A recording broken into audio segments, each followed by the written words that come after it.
Hello, my dear students. How are you all? Hope you all are fine and safe.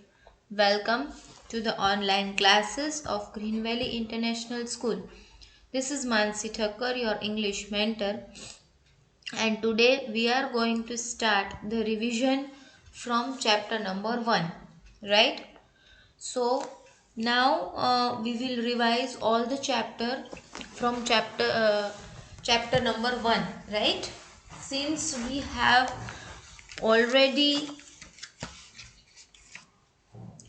completed 6 chapters, so now we are going to revise all the chapters again. Fine.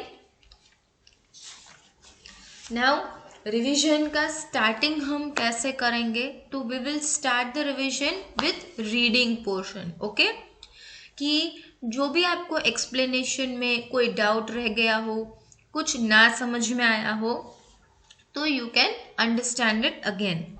Now what you all have to do is along with me you are also going to read. See, हम बहुत ही slowly read करेंगे so that आप भी मेरे साथ साथ read करते जाओगे वहाँ पे.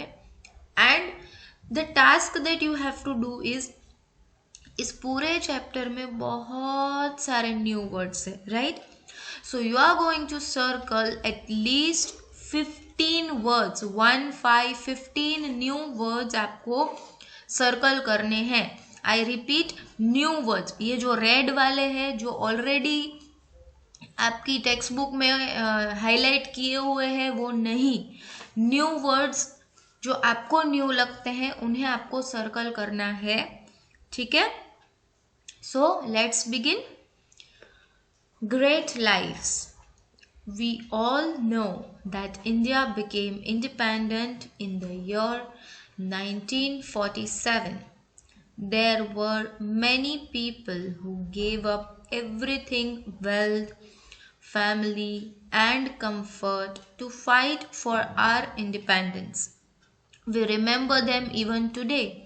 It is due to their sacrifice, courage, and hard work that we are a free nation. You all know Gandhiji. He is remembered as the father of our nation. He is fondly addressed as Bapuji.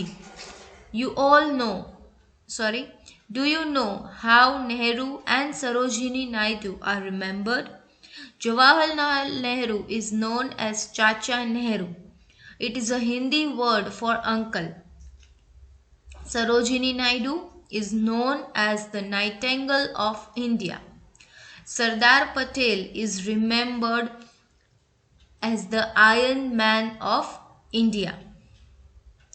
You can learn a lot from these great men's lives.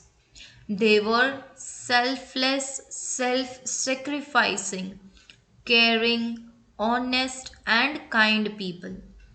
Now हम सब जानते हैं कि हमारे country India को आज़ादी कब मिली? 1947. और ये हमें ऐसे ही नहीं मिल गई है. बहुत सारे लोगों ने जो है अपना फैमिली, अपना कंफर्ट, अपना घर सब छोड़ दिया हमारे लिए लड़ने के लिए, और हम उन्हें आज भी याद करते हैं.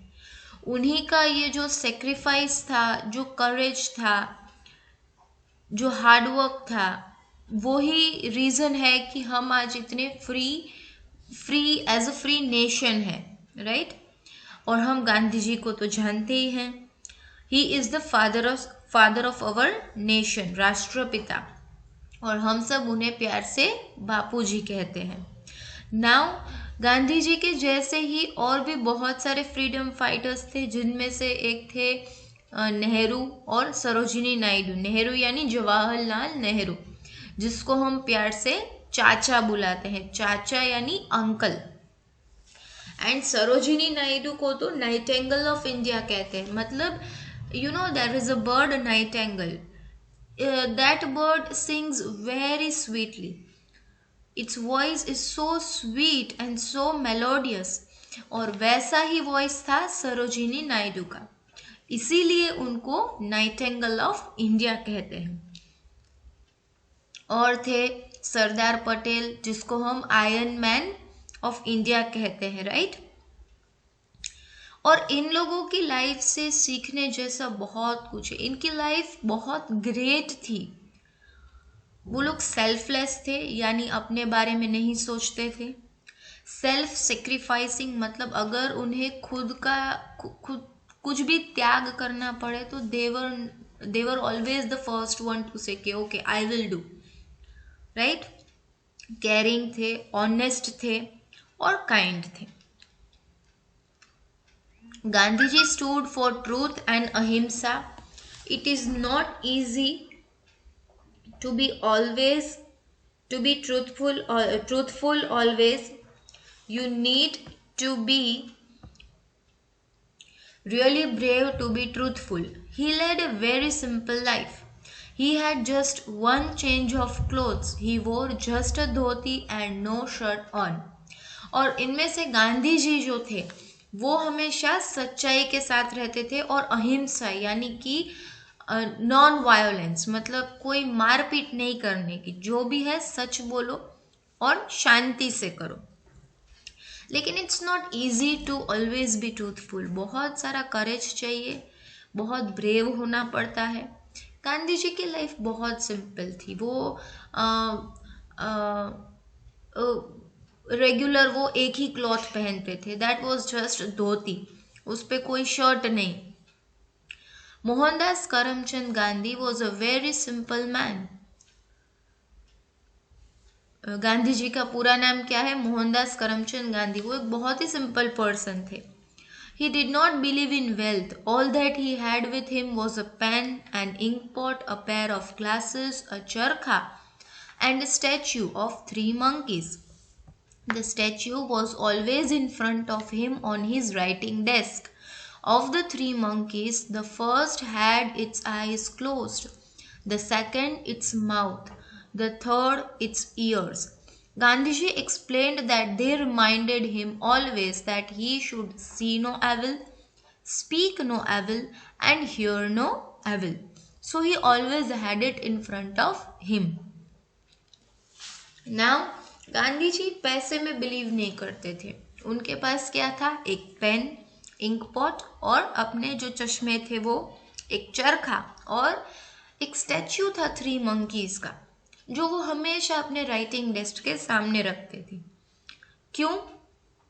वो 3 मंकीज क्या सिखाते थे?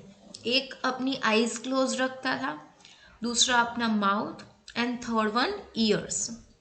नाउ गांधी जी इस स्टैच्यू से हमें क्या सीख देते हैं कि पहला मंकी जिसने आईज क्लोज की है, क्यों की है? Because he is not going to see any evil, कोई बुरी चीज नहीं देखने वाला। Second one, speak no evil, मतलब उसने क्यों अपना माउथ क्लोज रखा है कि वो कुछ खराब नहीं बोलने वाला। And third one, hear no evil, वो कुछ खराब सुनने नहीं वाला, मतलब एक पर्सन को ऐसा ही होना चाहिए। Through that statue, Gandhiji has taught us that a lesson that we should never see bad in others, because each of us have something good in us, that we should never speak badly about others, and lastly, we should never listen to bad things spoken about others. These 3 senses are very important to us and we should not misuse them.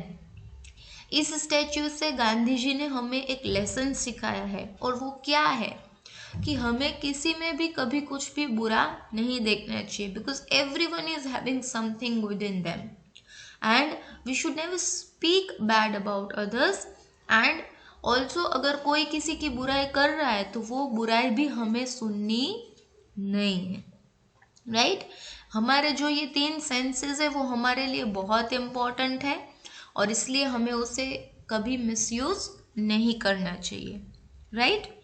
So this was it. We again read the line to line chapter and I again explained it. ये मैंने इसलिए किया ताकि जो भी चीज़ आपको miss out हो गई हो, राइट, रिविजन हो जाए, एक बार स्टोरी फिर से आपके दिमाग में जग जाए, रिफ्रेश हो जाए, right. Now your home learn is that you are going to circle at least 1, 5, 15 new words from this and you will write it in your rough book. इसके साथ इस चैप्टर के क्वेश्चन आंसर्स भी आप लोग 2 times अपनी book में लिखने वाले हैं एंड लर्न करने वाले हैं, because I am going to ask you the questions in the live lecture, so don't forget to do that. जो भी होम लर्न मैं दे रही हूँ वो मैं आपका वीडियो में चेक करूंगी जब लाइव लेक्चर होगा तब, तो अच्छे हैंड राइटिंग में और सही से लिखना। Fine, okay, so now we will meet in the live lecture. Till then, stay home, stay safe. Thank you.